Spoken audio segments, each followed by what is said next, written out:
right. I think we're live. Yeah. Looks like it. Yeah. All right. All right, guys. So we're going to attempt to keep this live succinct, as succinct as possible.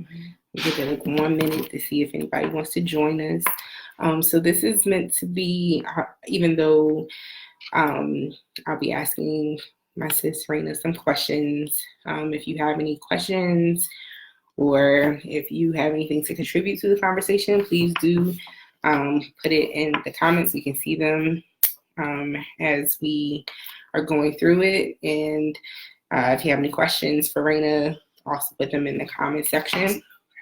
And let's see. Well, I'm trying to bring that light. All right.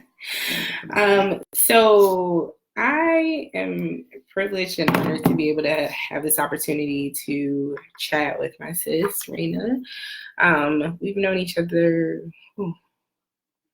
Let's see, about 11 years now. I say it's 8, so a couple years longer than that, yeah. Yeah, so at least the last 10 years. Mm-hmm.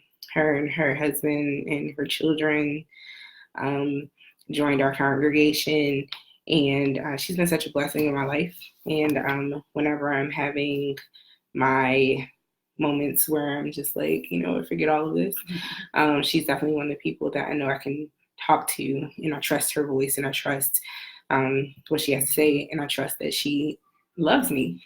So she'll tell me the right things I need to hear, and even if she can't tell me, she'll pray for me. So can't lose with that, right?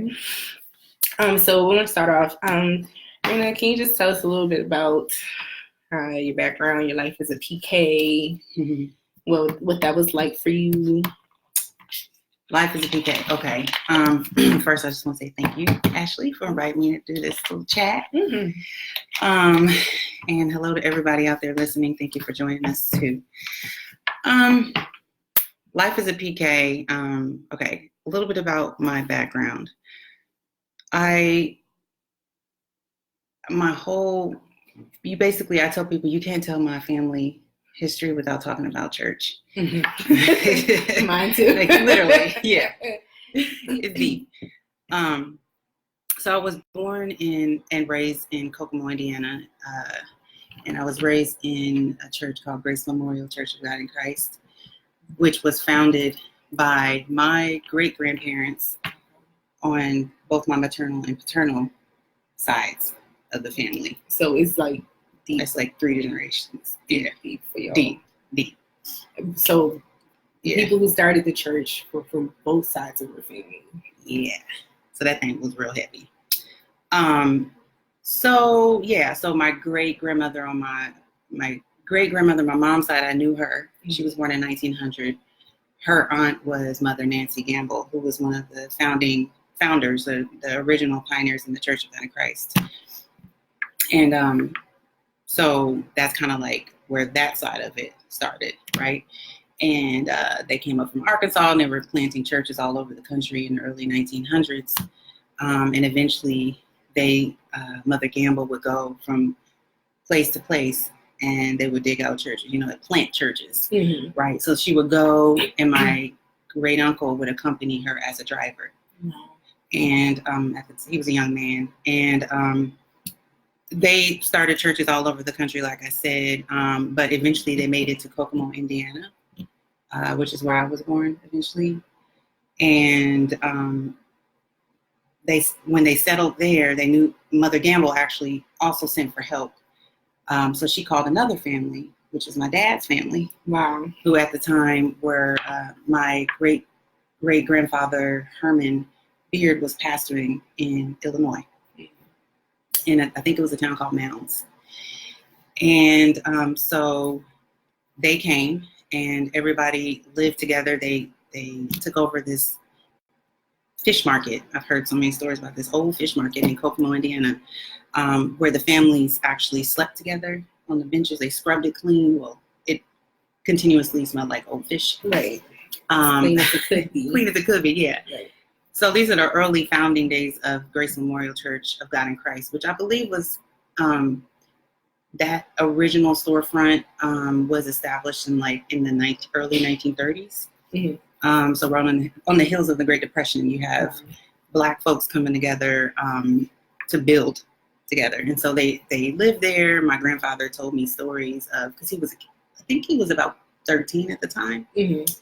And he told stories about how people in town would come look in the windows and laugh at them, and had a lot of questions about how this group of people were living up in here, these sanctified folks. Mm-hmm. Because they also had the funny dance, you know, they used tambourine, and that wasn't a thing back then. Yeah. So that's speaking in tongues, yeah. So that's kind of the origin. So I was born into 3 generations later. It was just a nest of deep rooted spiritual and blood related community. Mm-hmm. And it was literally the air that I breathed. I didn't know any different. Mm-hmm. You know, this was just normal to have several generations of people looking out for me. Within the church context. Yeah, exactly. And how old were you when your father started pastoring? So my dad was within our original home church, Grace Memorial. He was an assistant pastor, and I don't even know. And my grandfather was an assistant pastor on my mom's side. Okay. So I really don't even know at what point he got that title. It was probably like he was always active in the church, right? And he was always, as far as I could see as a child, nothing really changed about what he was doing. He was constantly doing the work, right. But I think somewhere around my teenage years is when he got that official title. Yeah. I mean, I think I feel the same way. When I was born, my dad was a deacon. But, you know, the church that I was born into, Greater Mount Graham Missionary Baptist Church, if you were in any type of leadership, you did it all. You cleaned toilets, you taught Bible study, you taught Sunday school, mm-hmm. you know, kind of like jack of all trades. So I can't remember a time where, you know, we're our generation church babies, right? Exactly. Like, right. Straight up. You know, we slept on the pews and all that stuff. Like, I mean, truly we're, you know, just about that life. So that is a fascinating background. And that's why I think you know, when I thought about it, I was like, I should really talk to Rana because, I mean, duh, right? So just to transition to the next question, how did being a PK kind of affect you as you were growing up? Did you notice a difference? Were you treated differently? I mean, okay, so this is a complex question. I know. Obviously. How did it affect me? Okay, I have to divide this up because, you know, outside of the walls of the church, there was that identity. And within the local community, you know, you're the church girl. You know, it's very much the church girl. You know, this is a very, like, Midwest, you know, not a lot of religious diversity or even racial diversity. So it's Black, white, Christian. And so everybody knew, you know, who they had a way of identifying who was who, right? Like, okay, oh, that's a church girl. And so I think in a way it became kind of a badge for better or for worse for me as a teenager, especially. You know, it's like, that's a church girl, you know, you don't mess with her, or that's a church girl. Like, they're good. Yeah. Or, you know, my personal favorite, oh, you're the pastor's daughter. Yeah, exactly. I really don't like when people italicize. I don't like it either. It's annoying. Like, what does that mean? Yeah, exactly. I actually don't tell people. Like, a lot of people are surprised to find out that my dad's a pastor, that my grandfathers were pastors. I think it's for me, it's hit or miss. I went through this like stage where there were people who, and if one person in particular knows, if he's watching it, he'll laugh. But I would go places, and the first thing that he would introduce me is the pastor's daughter. Wouldn't even say like my you name. Don't have a name. And I'm just like, yo, so like, annoying. Yeah. I'm actually like, exactly. I have a whole identity outside of that. But also, I think I just came to resent it because of the action that I was Yeah. with. I mean, and this I was It's other people's baggage that you're having to now deal with. my 20s, Yeah. and so at that point, either most of the time you would get either a snide remark about what you assume my sexual history to be, exactly, or why are we talking about that? Because really, did I offer that up? Didn't offer it, no. Or you use that time to put in a nice little jab about the pastor stealing all the people's money. And right. so, it's yeah. Like how many times have you heard that? Can we get more original? So I understand the whole, that badge where it's just right. like, okay. Badge. I mean, I also felt very much that I was kind of in a glass house. And I know you can relate to this. Yes. To this day. To this day. To this day. Yeah, to this day. Yeah. Like it was, like now I've gotten to a point where I'm like, well, I'm in this whatever. But particularly when you're going through seasons of transformation, change, and growth, being in that glass house is a very difficult place to be in. Mm-hmm. And when I was 15, I actually reached a really critical point in my life because I was really struggling with depression. I was struggling with just trying to sort out my teenage feelings and my inner world. And I felt like I really didn't have a place to do that safely because I felt a burden and a responsibility as a PK to not let anybody down.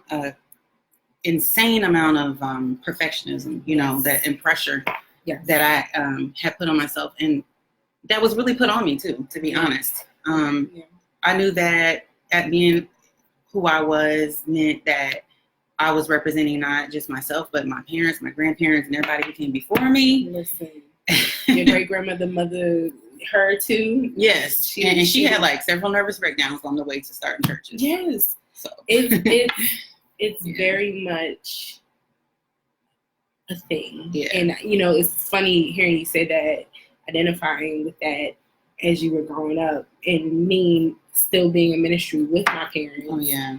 Oh my God. I still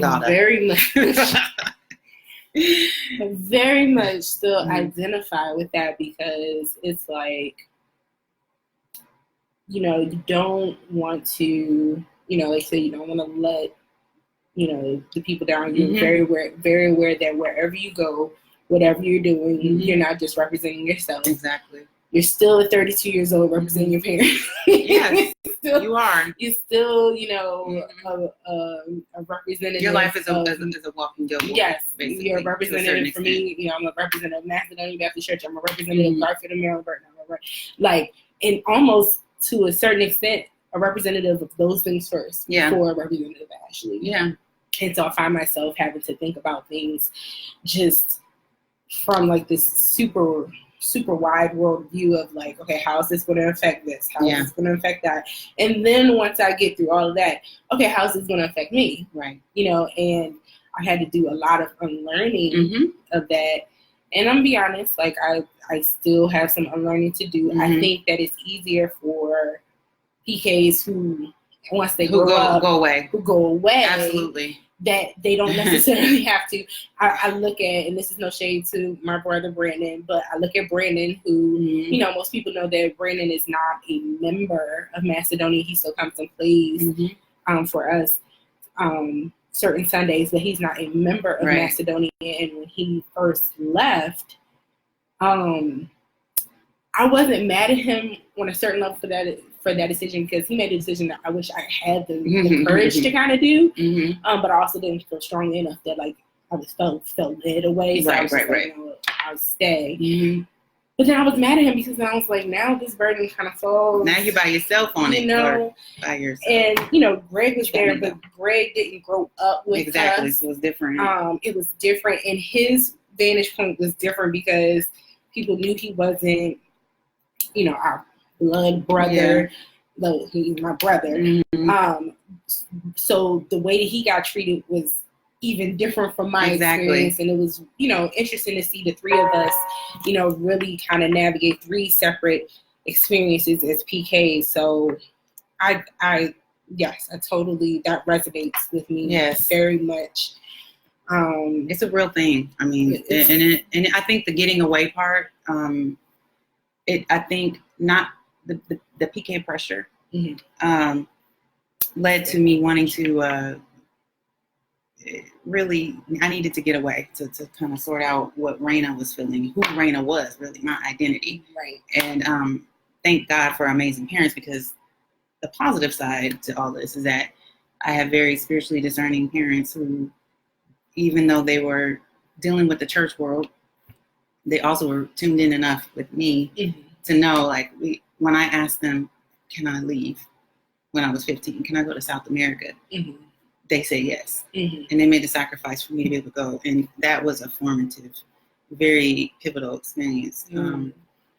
Yeah. So, I mean, I was also, you know, as a PK, you know, all of the inner workings of, not all of the inner workings, but you're exposed to the politics and the mechanics, everything, what's going on. And that's it. Good. That's good. Grace, I see your comment about your younger brother.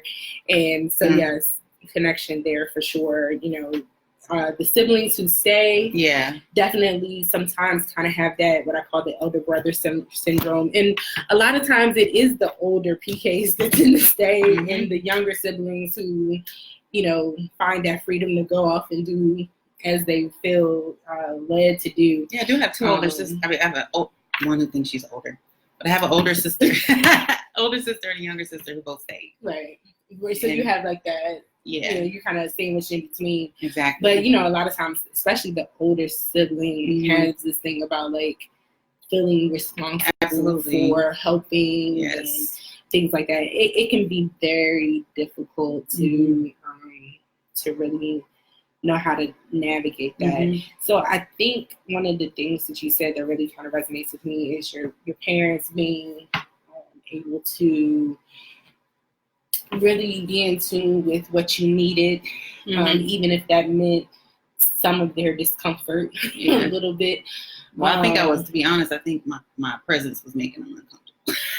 At that point, you still like, we got to do something with this girl. You said 15 years old, you know, that's a very pivotal age. And even if you're not experiencing a lot of craziness, it can just have you all over the place. Exactly.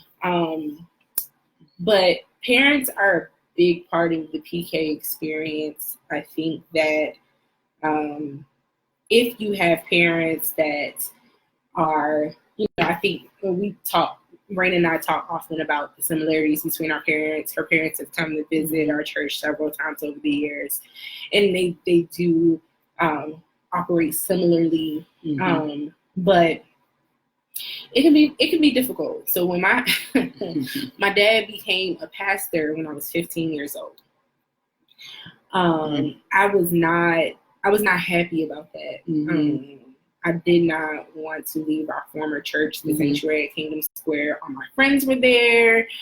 Again, it was a very pivotal time in my life. And so we were going from this, you know, at the time, you know, the Sanctuary, even back in 2003, 3,000 plus members, something always going on. There were things going on for every age group. My participation there, even though, you know, it was expected for me to be a participant, was not coerced. Like, I was actually enjoying being a part of things and, you know, doing things with my friends in the church, because most of us were church babies, to going to the small church in the hood. I don't know nobody. Very family entrenched. And as soon as I got in there, I was on the choir. The only thing I think I didn't do was usher, but I was on the choir. I was at 15 years old, 16 years old, teaching the 9 to 11-year-old Sunday school class. I was thrown into teaching Bible study. I had to get to work. Yeah, exactly. I resented that. Yes. And I'm gonna be honest, God bless my father, but most of you know who my father is, and you know that he's very strong. And his responses weren't always conducive to me being able to process just the shock of it all. And I think one of the things that I think my parents, specifically my father, had to grow into realizing is that this is his call. That's right. Yeah. God didn't call major. me the pastor. God didn't call Brandon the pastor. God didn't call Marilyn Burton the pastor. God called, as we say, this ain't my ministry. This ain't my ministry. Okay? Yeah. I wrote a blog post a couple of years ago saying PK is not a biblical office. Right. It's not. It's not. It just happens to be their child. It is a calling that extends beyond a person to that person's family. And a lot of times those who are not called to that particular calling, but who are affected by that calling, you know, we're not allowed to have room to really process what that means for us. Right. You know what I mean? Like, there's some grief, and people don't talk about that. Yes. Like, I remember. And loss. Yeah, grief and loss. Like, I would say, now I told you about my home church that I was born into. Mm-hmm. Now, something tragic happened in that church. Mm-hmm. That church disintegrated, basically. Mm-hmm. And I watched my community of family members split apart and go different directions. But just before that happened, around the time that was happening, my dad he knew he was called to go out and establish another church. And so he did at the right time. And at that time, I was either I think I was engaged. I was a newlywed. And I was like in that newlywed bubble where you're like just trying to start out, you know, there were things going on. It was just a critical period of time. Mm-hmm. And it was a period of time where I felt the most distant from my family and from my dad, even though it was one of the most important moments for them. Mm-hmm. And I didn't have the access that I wish that I could have had at that time. So not only were we really grieving this loss of community and legacy, really. But also, like, my dad was starting something new and I wasn't really available. Right. And he wasn't either. Right. For a while. Yeah. Like years. Yeah. Well, I mean, it's important for us to talk about these things. And I want to say, for the people who don't know us and our fathers and our families, I don't want you to misunderstand where we're coming from. Mm-hmm. We both have our dads are amazing fathers and moms. Yes. But we're talking specifically about our fathers because they're the ones with the calling, right? But we also have very strong-willed dads. Absolutely, very strong-willed. And so, you know, our mothers, because they're very, very much nurturers. Didn't take them as long to come around to certain things as it did maybe our fathers. Mm-hmm. And that did cause friction. I remember when I first moved back home after graduating from Penn State. Mm-hmm. You wanna know how long I was home after I graduated? It's 1 month. Listen, it is you know, an amazement. Yes. That me and my dad are as tight as we are. I mean, right now, you know, he thinks he's my best friend, and he is. You know, we share a lot of good things.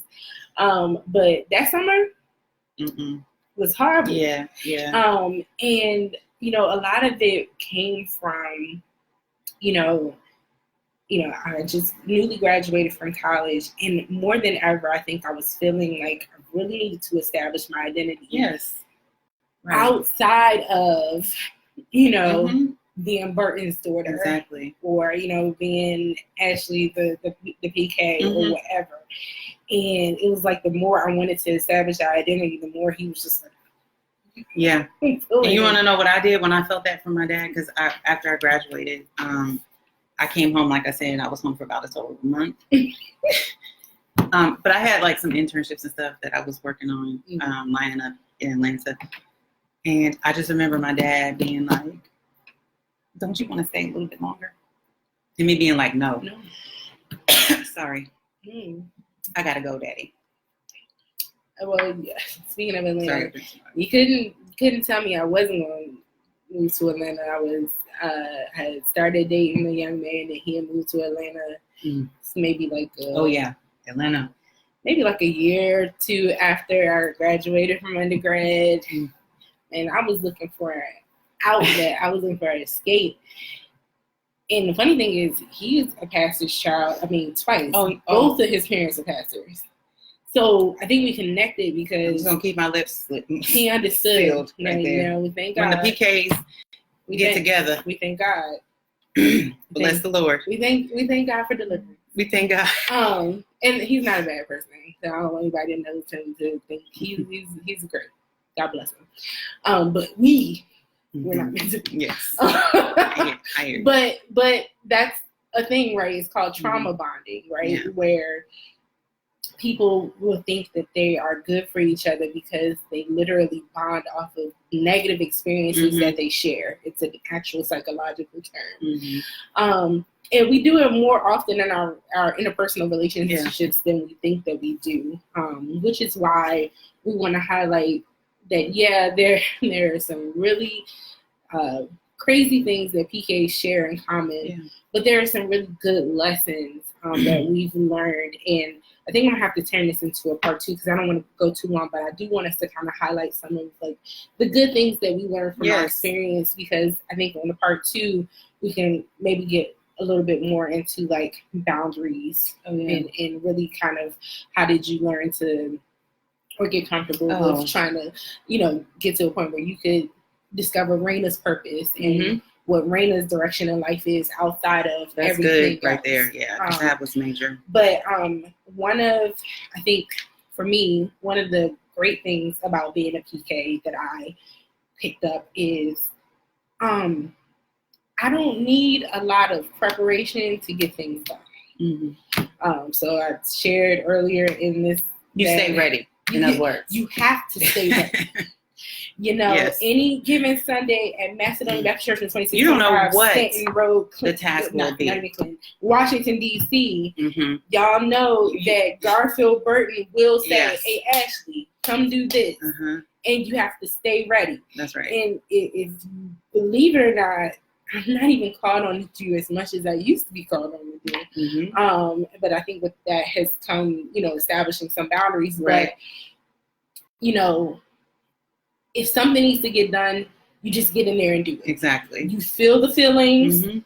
You're frustrated while doing it. I have challenged myself to not do things with a smile anymore because I'm tired of people thinking that, I'm having fun doing this. That I'm okay with it not okay because here. I'm smiling. No, I'm not okay with this. Right. This is not okay, but I'm going to do it because we need to get it done right now, but we're going to have a conversation about why this is not okay after the fact. Yes. Right? But at the same time, that is something that translates into so many different areas of my life that, I'm good at on my job, my good government job. Because they don't even know. I laugh all the time. I'm church like, called me.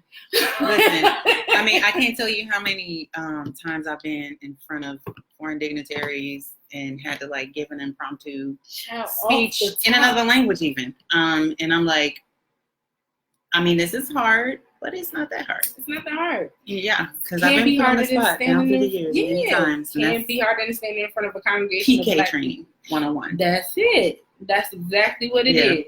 Stay ready. That's right, Corey. Stay ready so you ain't got to get ready. That is a Garfield Burtonism. Yeah. And also, I think, and understanding, maybe this was kind of born in me, but I've always felt like people should earn respect. Oh, yeah.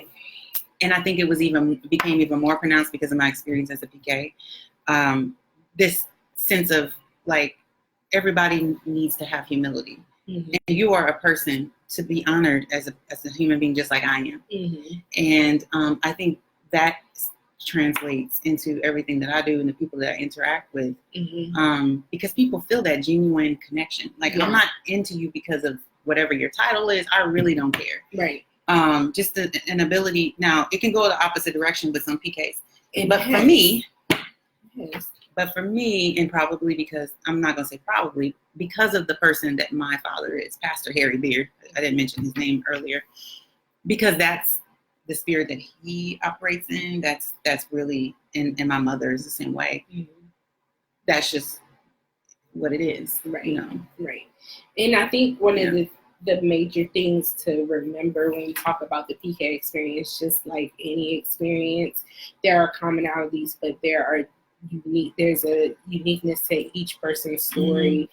I'm hoping to get Braden to come on with me so that y'all can see, even as siblings, we have different ways that we view our experiences, and that's coming from living in the same household, you know what I mean, having the same parents, and generally having the same standard applied to us from the parental side, you know? But you know, being a PK, it is a privilege, and I've had to grow into that.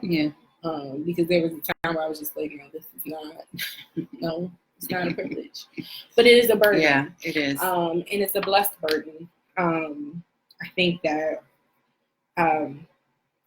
who your parents are, and I think you touched on this, who your parents are really can make or break that experience just as much as what you experience inside those church doors. Exactly. And, you know, I think we more than anybody really get to know, like you said, the politics, the behind the scenes. I mean, the administrative details and the personalities. I know that's helped you. I mean, it's helped me a lot. Yeah. Like learning how to deal with people, all kinds of personalities. Yeah, I mean, accepted people. And again, things that are transferable in all different kinds of settings. That's right. So, these are called soft skills. You know, people, you know, often, guests will compliment me on my ability to generally be able to work with any type of personality, and I'm just like, I grew up in church. Exactly. I've been tried. Right. I mean, I've walked in the bathroom and heard people saying horrible things about my parents. I have, you know, had family members who joined the church. You absolutely get your heart crushed. And I've had family members join the church and think because they're related that they could just do anything. It's been a journey. Yes, absolutely. But it's definitely one that, you know, my desire personally, and I know that this is a burden that I've had for at least the last 10 years, and I've just kind of been sitting on it, was to really do outreach to those who grew up in church, who grew up in the houses of pastors. And I mean, this is funny too, because like when you started talking to me about this is the same conversation me and my sisters have been having for probably 20 years. Yeah. Like we're like, we need to get all the PKs in a conversation. And I love that I'm seeing, you know, we need to. There are different, you know, I'm seeing now more like PK conferences and things like that. And we have to support each other. Yeah, absolutely. And big up to Grace Forlew. Absolutely. You'll see her in the comments, who is the host for the PK conference, March 28th, 2020. And she reached out to me and asked me to be a part of planning and also speaking from a mental health aspect about the PK experience. So really excited to be able to do that. So if you're a PK, if you yourself are a minister or a pastor and are planning to have children, this is for you. It is definitely one of those things, like if you've not been in that seat, then you don't know what it's like. I wish that this had been happening when I was growing up. Seriously, because I think looking back, it would have made my experience a lot different. Yeah, to be able to, and I mean, to have that community of support even around me. Our relationship over the last 10 years, the conversations that we've been able to have at times where I've just been ditto frustrated. Trust me. Yeah. And like, I'm gonna tell you my last time being frustrated in the role of a PK, Sunday, as in 3 days ago. It never ends. Yeah, exactly.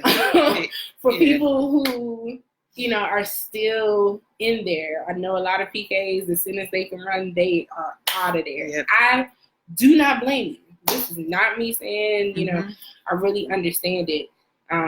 But it's tough. It is. It's tough. But like I said, and bless you for being there, because I mean, seriously, I mean, it's more than an ocean, as we say. We're yet praying. Yeah, we're yet praying. To be clear, I'm not praying to leave my parents' church before anybody go and start new rumors. I'm just praying for, you know, continued clarity on my role, because it can be just really hard, if not anything mentally Mm-hmm. and even spiritually. Yeah. Because you start to view God through the lens of a lot of different things, and that in and of itself just gets really murky. So, Rana, thank you so much for letting me have this time. Thank you. With you. We're definitely going to do a part 2. Yes. Because I want to get into some more stuff, but I don't want this to go too long. Thank you guys for showing up and sharing and everything. I really appreciate you joining in. Corey, thank you so much. Appreciate it. We are proud of you. Happy birthday, Corey. So please be on the lookout for some more kind of PK chats. Part 2 of Rana. Brandon told me that he'll get in front of the camera with me. I'm really excited about that. Can't wait for that one. To have my brother with me. And again, we have 2 different stories. Yes. But it's cool to have siblings be able to come and talk about that. If you have questions about the PK convention, please hit me up. The link to register is pinned at the top of this. And just looking forward to having more conversations. If you didn't get a chance to comment or you want to talk through anything with me, hit me up. I have Facebook Messenger, so you can send me a message in there. If not, you can email me or call me if you have my number, text me, whatever. Call me, beat me if you want to reach me. Impossible. And so until next time, this is Ashley. It's my sister Rana. All right, we'll talk to you guys soon. Bye, everybody. Thanks for joining. May the Lord God bless you real good. Hey.